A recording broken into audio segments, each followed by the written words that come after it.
మన దేశంలో చాలా పండుగలుంటాయి, కానీ మహాశివరాత్రి మాత్రం చాలా ప్రత్యేకమైనది. ఈ రాత్రి లక్షలాది మంది భక్తులు ఉపవాసం ఉంటారు. రాత్రంతా మేల్కొని శివుడిని ప్రార్థిస్తారు.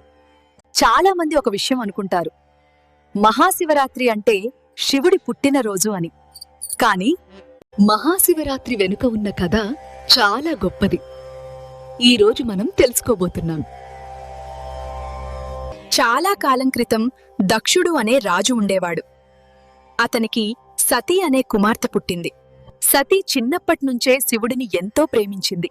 అప్పుడు శివుడు హిమాలయాల్లో ధ్యానం చేసే మహాయోగి సతీదేవి తన తండ్రి అనుమతి లేకపోయినా శివుడిని వివాహం చేసుకుంది. కాని దక్షుడికి ఇది నచ్చలేదు. అతను శివుడిని గౌరవించలేదు. ఒకరోజు దక్షుడు పెద్ద యజ్ఞం నిర్వహించాడు. అందర్నీ పిలిచాడు, కాని శివుడిని పిలవలేదు. సతీదేవి అక్కడికి వెళ్ళినప్పుడు దక్షుడు శివుడిని అవమానించాడు. ఆ అవమానం తట్టుకోలేక సతీదేవి యజ్ఞాగ్నిలో తన ప్రాణం త్యాగం చేసింది. సతీ మరణం విని శివుడు తీవ్రంగా బాధపడ్డాడు. సతీ శరీరాన్ని తీసుకుని ప్రపంచమంతా తిరిగాడు. తర్వాత విష్ణుమూర్తి ఆ శరీరాన్ని విభజించాడు. ఆ భాగాలు పడిన ప్రదేశాలు శక్తిపీఠాలుగా మారాయి. తరువాత సతీదేవి పార్వతీదేవిగా తిరిగి జన్మించింది. పార్వతి కూడా శివుడిని పొందాలని కఠినమైన తపస్సు చేసింది. చివరికి శివుడు ఆమె ప్రేమను అంగీకరించాడు.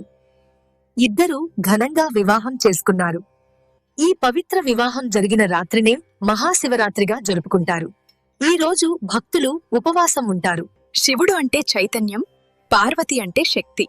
ఇద్దరూ కలిసినప్పుడు జీవితం సమతుల్యమవుతుంది.